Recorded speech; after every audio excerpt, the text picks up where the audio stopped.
നമസ്കാരം. റബ്ബർ വിലയിടിവുമായി ബന്ധപ്പെട്ട് ബി.ജെ.പിക്ക് അനുകൂലമായി Thalassery arch bishop Mar Joseph Pamplany നടത്തിയ പ്രസ്താവന രാഷ്ട്രീയമായി ഗുണം ചെയ്തതോടെ റബ്ബർ രാഷ്ട്രീയത്തിൽ ഇറങ്ങിക്കളിക്കാൻ ബി.ജെ.പി. റബ്ബർ കർഷകരുടെ പ്രശ്നങ്ങൾ ചർച്ചയായതിനു പുറമെ സഭാ നേതൃത്വവുമായി കൂടുതൽ അടുക്കാൻ ബിഷപ്പിന്റെ പ്രസ്താവന ബി.ജെ.പിക്ക് തുണയാവുകയും ചെയ്തു. കേരളത്തിലെ ഏറ്റവും ശക്തമായ സീറോ മലബാർ സഭയുടെ ആർച്ച് ബിഷപ്പാണ് ബി.ജെ.പി. അനുകൂല പ്രസ്താവന നടത്തിയിരിക്കുന്നത്. അതുകൊണ്ട് തന്നെ ഗൗരവകരമായ നീക്കങ്ങളാണ് ബി.ജെ.പി. നടത്തുന്നത്. റബ്ബറിന്റെ താങ്ങുവില 300 ആക്കണമെന്ന ബിഷപ്പിന്റെ പ്രസ്താവനയും കേരളത്തിൽ ഭരണം പിടിക്കുമെന്ന മോദിയുടെ പ്രസ്താവനയും തമ്മിൽ ബന്ധിപ്പിച്ചുള്ള നീക്കമാണ് ബി.ജെ.പി. നടത്തുന്നത്.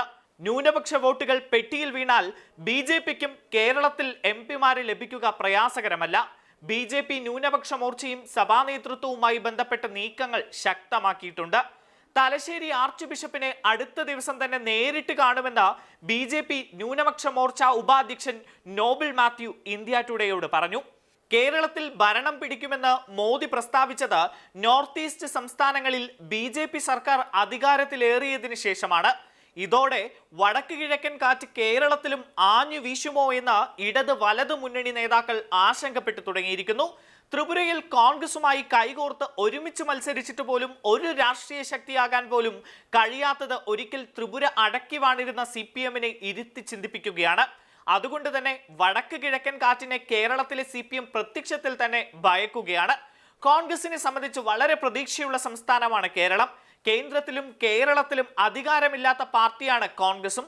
കേരളത്തിൽ കോൺഗ്രസിനും അധികാരം വേണം. എം.പിമാരെ നൽകുമെന്ന പ്രസ്താവനയേക്കാൾ ബി.ജെ.പിയെ സഹായിക്കുക പള്ളി പൊളിക്കുന്ന പാർട്ടിയായി മാത്രം ബി.ജെ.പിയെ കാണാൻ തയ്യാറല്ല എന്ന ബിഷപ്പിന്റെ വാക്കുകളാണ്. കേരള രാഷ്ട്രീയത്തിൽ ബി.ജെ.പിക്ക് നിലനിൽക്കുന്ന തൊട്ടുകൂടായ്മ മാറ്റാൻ സഹായിക്കുന്ന പ്രസ്താവനയാണ് ഇത് ദീർഘകാലാടിസ്ഥാനത്തിൽ ബി.ജെ.പിക്ക് ഗുണം ചെയ്യുന്നതുമാണ്. തെരഞ്ഞെടുപ്പിൽ ബി.ജെ.പി. ശക്തമായ പ്രചാരണവുമായി വന്നാൽ ഇടതു വലതു മുന്നണികൾ ന്യൂനപക്ഷങ്ങളെ വേട്ടയാടുന്ന പാർട്ടിയായും ക്രിസ്തീയ വിഭാഗങ്ങൾക്ക് നേരെ നടന്ന ആക്രമണങ്ങൾ ചൂണ്ടിക്കാട്ടുകയും ചെയ്യും. ഇത് ബി.ജെ.പിക്ക് രാഷ്ട്രീയമായി തിരിച്ചടിക്കാറാണ് പതിവ്. ഈ പ്രചാരണത്തിന്റെ കടയ്ക്കൽ കത്തിവെക്കുന്ന പ്രചാരണമാണ് ബിഷപ്പ് നടത്തിയത്. ലവ് ജിഹാദ് വിഷയത്തിൽ സഭ ബി.ജെ.പിയുടെ ഒപ്പം നിൽക്കുന്ന സമീപനമാണ് നടത്തിയത്.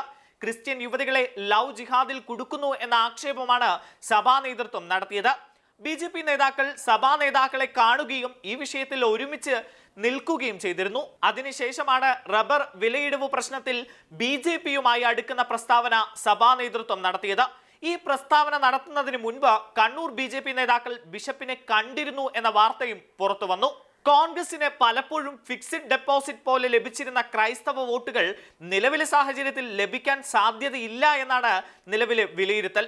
കേരള കോൺഗ്രസ് മാണി ഗ്രൂപ്പും ഇപ്പോൾ UDF-ൽ ഇല്ലാത്തതും തിരിച്ചടിയാണ്. കേരള കോൺഗ്രസ് മാണി ഗ്രൂപ്പ് മുന്നണിയിൽ ഉണ്ട് എങ്കിലും ഇതേവരെ ക്രൈസ്തവ വോട്ടുകളും അതേ രീതിയിൽ നിലവിലെ സാഹചര്യത്തിൽ ലഭിക്കാൻ സാധ്യതയില്ല. റബ്ബർ രാഷ്ട്രീയം കളിച്ച് നിലനിൽക്കുന്ന പാർട്ടിയാണ് കേരള കോൺഗ്രസ് മാണി ഗ്രൂപ്പ്. റബ്ബർ രാഷ്ട്രീയം ബി.ജെ.പി. ഏറ്റെടുത്താൽ നഷ്ടമാവുക കേരള കോൺഗ്രസിന്റെ പ്രസക്തി കൂടിയാണ്. ഈ വോട്ടുകൾ ബി.ജെ.പിയിലേക്ക് ഒഴുകുമോ എന്നതാണ് കാത്തിരുന്ന് കാണേണ്ട കാര്യം. റബ്ബറിന്റെ താങ്ങുവില ഉയർത്തണമെന്ന ആവശ്യത്തിന് അനുകൂലമായി നീങ്ങാനാണ് ബി.ജെ.പി. നീക്കം. ഇൻഡസ്ട്രിയൽ ഔട്ട്പുട്ടായാണ് ഇപ്പോൾ റബ്ബറിനെ കാണുന്നത്. അതും റബ്ബറിന് തിരിച്ചടിയാണ്. റബ്ബർ കാർഷിക ഉൽപ്പന്നമാക്കണമെന്ന ആവശ്യവും സമാന്തരമായി ഉയരുന്നുണ്ട്. റബ്ബർ കാർഷിക ഉൽപ്പന്നമാക്കിയാൽ ഇറക്കുമതി ചുങ്കം കുത്തനെ ഉയരും.